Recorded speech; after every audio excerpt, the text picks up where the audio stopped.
What's up, guys? It's the Reality Grizzly, back serving more reality realness. We're about to get into the Love and Marriage Huntsville Season 10, Episode 3. But first, before I do, don't forget to like and subscribe to my channel. Now let's get it.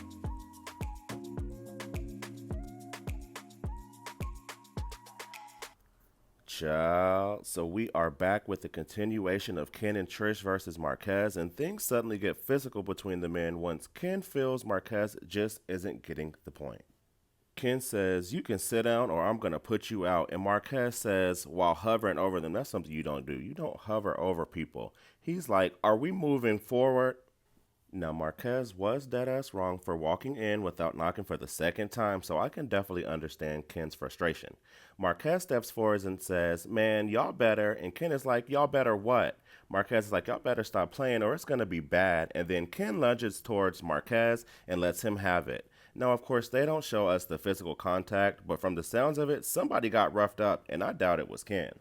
Plus, you can't lose in your own house. But did y'all see the way their son Xavier walked down trying to console his father so calmly, and Marquez just brushes him off like he had something to do with it? Oh my gosh! Marquez walks out and slams the door saying, "Y'all got me effed up." He needs a therapist because something doesn't seem right when you look into his eyes. They are extra big and dilated. Then he kept asking for a drink, and now his combative behavior. I see why Ken snapped in this very moment. Next up, we have Kimmy and Maurice. They are having a date night in their backyard under the stars by the fire with a cup of tea, honey.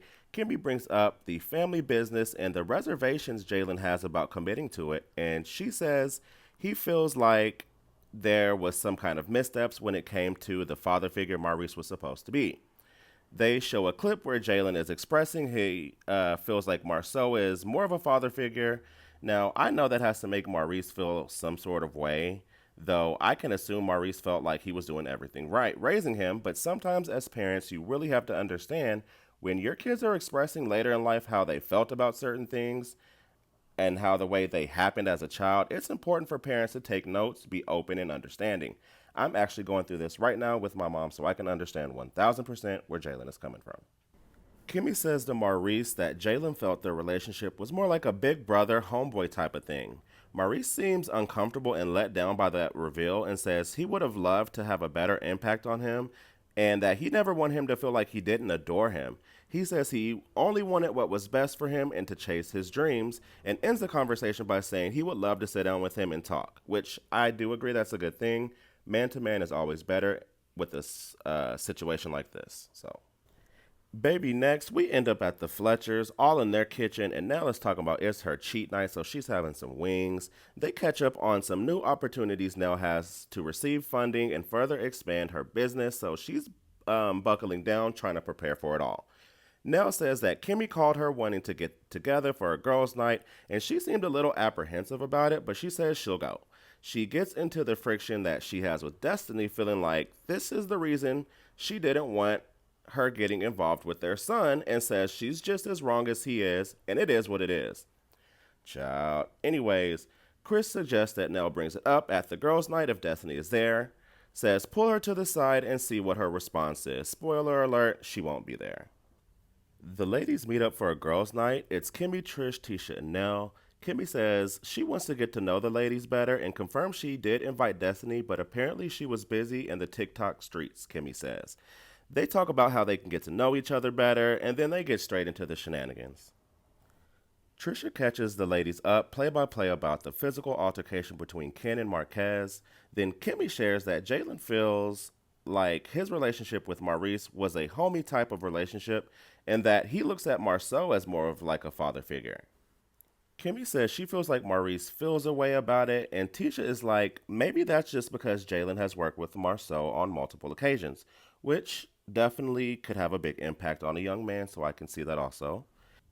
Nell brings up while she's in LA filming last year's reunion, that's when she discovered that Lance was having a baby with someone he's been on and off with for 5 years. Then she reveals her youngest son also had a baby just a few months prior. Thank God she owns a daycare, at least the babies can be around their grandma child. She says at first the news took a toll on her, but she's doing better now. Tisha says she was side-eyeing Nell for supporting Lance and Destiny's relationship when she knew he was expecting a baby, And Nell lets it be known she already wasn't seeing it for Destiny before she found out about a baby, so she said that's a red flag. Apparently, Nell starts feeling attacked by Tisha's questioning and says they have a whole lot to say about her business, so now she's about to get into hers. She says, "So Tisha and Kimmy, how do y'all feel about the things Martell said about y'all's husbands, where Martell interviewed one of Marsau's alleged mistresses?" Kimmy says as soon as she saw it, she laughed and said it was so unbelievable and says she knows why he did it. Tisha says her and Marsau have already addressed it on an IG Live and she's not talking about it again. Nell says, well, if she has anything to say about the ladies, she will say it to them. And Tisha says, yeah, because I was starting to say, I don't know about the Fletchers. Now, apparently that's due to Chris insinuating that Maurice and Marsau had some chicks sign NDAs. Nell says she can't speak for Chris, but she's going to stand by her man, as she should. Trish invites the ladies to her Western-themed birthday party, and that's how the girls' night went, child. Maurice meets up with Jaylin to have a conversation and get his side of things regarding what Kimmy has told him. Jaylin catches Maurice up on a rental property he's working on and the status of it, the transition, getting into cyber work, and an upcoming interview for a job he's considering taking in Colorado. Jaylin says he's looking for something new because he's been in Huntsville his whole life and wants a change of scenery and to figure out a new path for himself. Maurice brings up the family business all of them are supposed to be involved in, and Jaylin says, I don't know, I was a little hesitant because of the way I know the Scotts to be.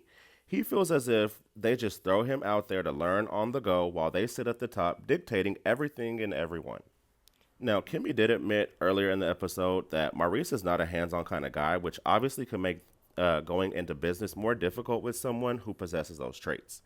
Jaylin brings up how he feels he was treated versus how Monster is treated, saying they don't give Monster the same energy as they do towards him. And Jaylin says he doesn't like that. He feels as if Maurice went harder on him and was more relaxed with Monster.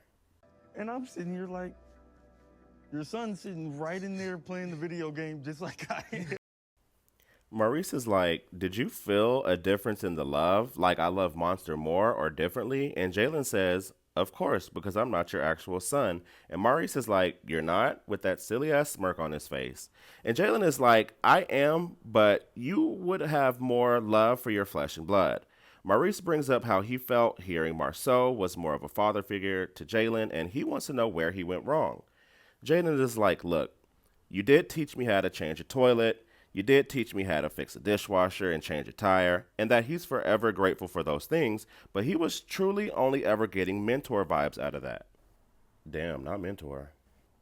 Jaylin says he gravitated towards Marsau for the father figure aspect of things, and adding that he didn't want to get too attached just in case things didn't work out between his mom and Maurice. Maurice says, the thing is, when I chose your mom, I chose you too. It was a choice.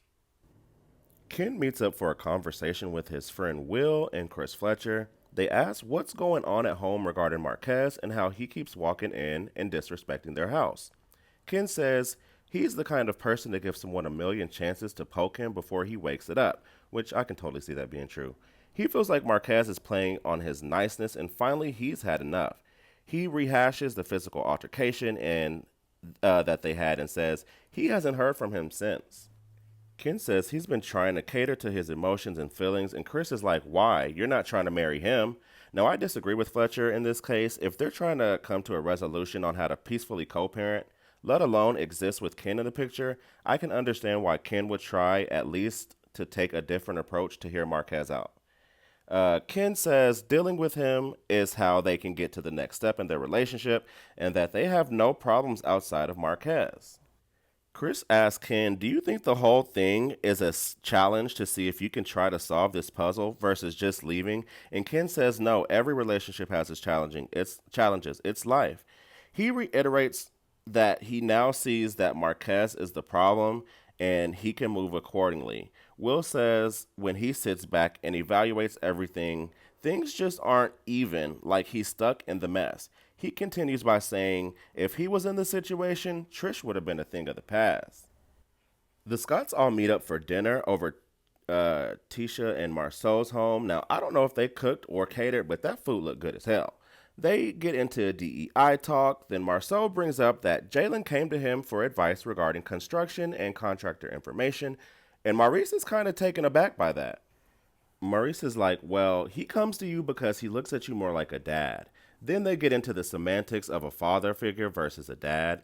Then Marsau says, well, at the end of the day, he was a little concerned about joining the family business. Maurice says he treated Jaylin differently because as the older sibling, how they were raised meant you were next in line as far as the parents are concerned.